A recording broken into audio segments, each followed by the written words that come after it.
राधे राधे, जय श्री कृष्ण। आप देख रहे हैं तिलक पत्रिका, मैं हूँ आपके साथ सुशील गोस्वामी। ब्रज भूमि जहाँ भगवान राधा कृष्ण की लीला भूमि के रूप में ब्रज में प्रसिद्ध है, वहीं मथुरा का जो खान पान है वो विश्व भर में प्रसिद्ध है। मथुरा जैसी मिठाइयाँ कहीं अन्य नहीं मिलती हैं। और भगवान श्री कृष्ण के अगर द्वापर काल की बात करें तो उस समय भी भगवान को अनेक प्रकार के व्यंजन और भोग लगाए जाते थे। 56 भोग की परंपरा भी ब्रज मंडल से चली है। यहाँ हर महीने में अलग अलग तरह के पकवान और मिठाइयों की यहाँ रिवाज है। लेकिन जो सावन का महीना, श्रावण मास, इस महीने में ब्रज में सबसे ज्यादा घेवर और फैनी का प्रचलन है।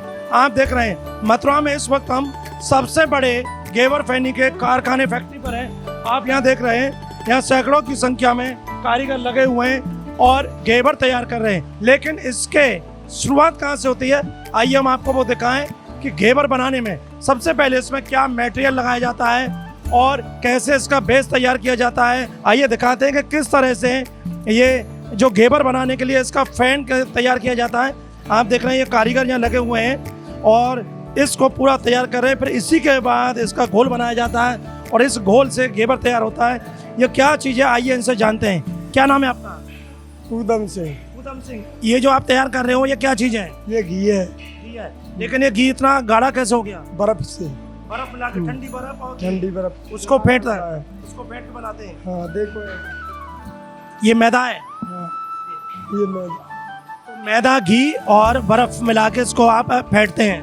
साटा बनाते हैं। अच्छा, ऐसी का घेवर बनता है। फिर देखिए ये कारीगर ऊधम सिंह, इन्होंने बताया कि सबसे पहले जो देसी शुद्ध घी है उसको बॉईल करते हैं, गर्म करते हैं, उसको कढ़ाई में डाला, फिर उस गर्म घी में इन्होंने बर्फ डाली।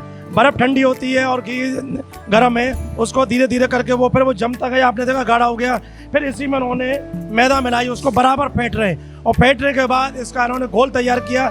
यही घोल जो भट्टी के ऊपर बैठे हुए हैं कारीगर, उनके पास जाता है और उसको फिर वो घेवर में बदलते हैं। तो आप देखेंगे यहाँ मथुरा का प्रसिद्ध जो ब्रजवासी मिठाई वाले हैं उनकी फैक्ट्री पर हम आज आपको लेकर आए और तिलक पत्रिका के माध्यम से आप देख रहे हैं कि फिर यहाँ आप देखिए इन्हीं बाल्टियों में वो घोल यहाँ से पहुँचाया जा रहा है। और यहाँ ये देखिए ये जो घेवर इन्होंने बना के तैयार किए हैं, कारीगर लगे हुए हैं। एक खास प्रकार की इनकी भट्टी पर ये इन्होंने बनाया हुआ है। और देखिए एक के अंदर बीच में कई कटोरे रखे हुए हैं और ये सब देसी घी के साथ बनाया जा रहा है। चारों तरफ आप देखेंगे तो यहाँ भट्टियों पर सिर्फ घेवर ही बनाया जा रहा है। सैकड़ों यहाँ कारीगर लगे हुए हैं। और इस वक्त जो हरियाली अमावस्या होती है, हरियाली तीज होती है और उसके बाद और भी जो त्यौहार सावन के हैं उनमें सबसे ज़्यादा बिक्री घेवर और फैनी की होती है। और आइए जो यहाँ कारीगर बना रहे हैं उनसे बात करेंगे और वो बताएंगे इस पूरी विधि के बाद कि इसको कैसे तैयार करते हैं। क्या नाम है आपका? ये जो घेवर बना रहे हैं ये कितनी देर में तैयार कर लेते हैं आप? 20 मिनट में।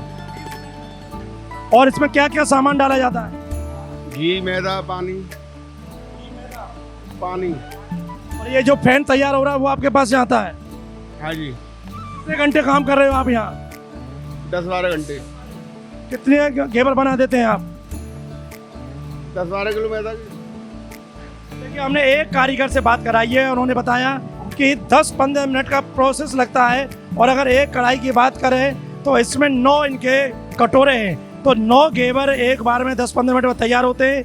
फिर ये सूखा घेवर आप देख रहे हैं ये तैयार हो गए। देसी घी में इनको बनाया जा रहा है, शुद्ध देसी घी में।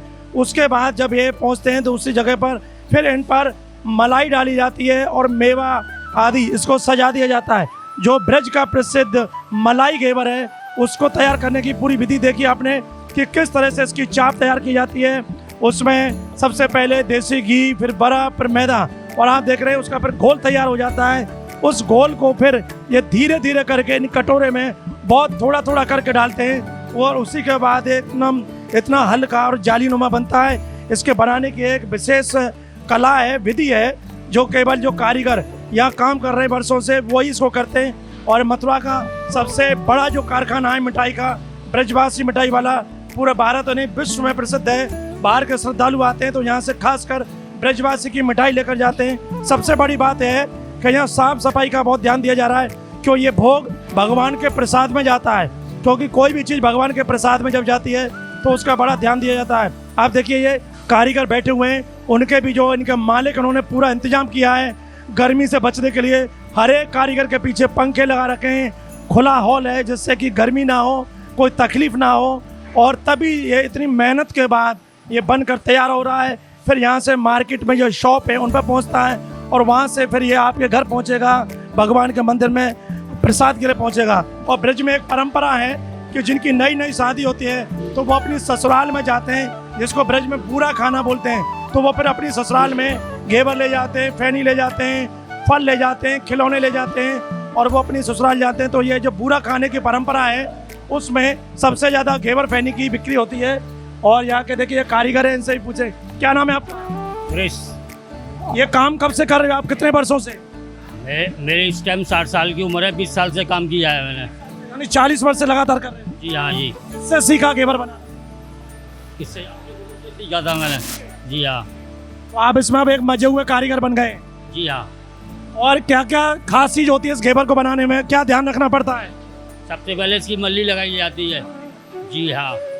क्या है, 1 किलो घेवर में क्या है 300 ग्राम की मल्ली लगाई जाती है। ठीक है ना, उसको फिर बर्फ़ में अगर बोया जाता है, फिर उसमें क्या है 2.25 किलो पानी डाला जाता है 1 किलो में। इसकी माप है, सबकी एक नाप के डाला जाता है। नाप के डाला जाता है, सब चीज़ नाप के डाली जाती है। वहाँ से मल्ली लाई जाती है, यहाँ पर जब घेरों में ये तैयार होता है ये।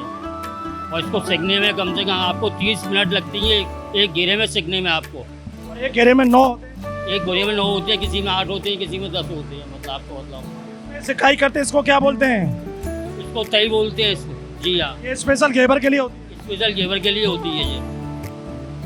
अच्छा, इसका जो घेवर तैयार किया है इसका लगभग खाली घेवर का वजन कितना होगा?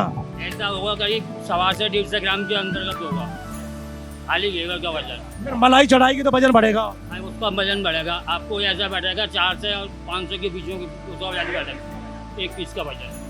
कितने दिन से काम चल रहा है या पूरा सावन के महीने से या पहले से ही? एक सावन के कुछ महीने कुछ पहले से चलेगा। पूरा सावन भादो चलेगा। हाँ, सावन भादो चलेगा जी, जन्माष्टमी तक चलेगा आपको। तो देखिए ये जो कारीगर 60 साल की उम्र है, 20 वर्ष की आयु में इन्होंने अपने उस्ताद से, अपने गुरु से सीखा। 40 साल से इसमें महारत हासिल कर ली है इन्होंने और पूरा बताया, विधि बताई कि लगभग इतना समय लगता है। देसी घी आप देखेंगे इसमें देसी घी है और किस तरह से इसकी सिकाई कर रहे हैं। पहले इसकी जो हमने इसको बताया कि चाप, लेकिन इसका जो ब्रज भाषा में, हलवाई की भाषा में जो नाम है मल्ली, इन्होंने बताया इसका नाम मल्ली है। और मल्ली बनाने की विधि बताई, उसकी माप बताई कि हर चीज़ का एक अनुपात है। थोड़ा भी अगर घट बढ़ जाएगा तो उसका स्वाद बिगड़ जाएगा और स्वाद का ही विशेष इसमें ख्याल रखा जाता है। उसके बाद ये कढ़ाई में से सिकने के बाद देखिए सफ़ेद रंग की मल्ली डाली जाती है और सिकने के बाद बिल्कुल ब्राउन कलर का, भूरे रंग का तो साफ है कि ये सिक के तैयार हो गया। और उसके बाद इसके ऊपर मलाई चढ़ाई जाएगी, मेवाओं से इसको सजाया जाएगा, तब जाकर वो घेवर आपके पकवान में शामिल होगा और उसका बेजोड़ स्वाद आप ले सकेंगे। तो जिन्हीं लोगों ने अभी तक ये ब्रज का मलाई का घेवर नहीं चखा है तो एक बार मथुरा जरूर आए और ब्रज का प्रसिद्ध मलाई का घेवर चखें। तिलक पत्रिका के लिए अपने साथी कैमरा पर्सन रिंकू वर्मा के साथ मथुरा से मैं सुशील गोस्वामी।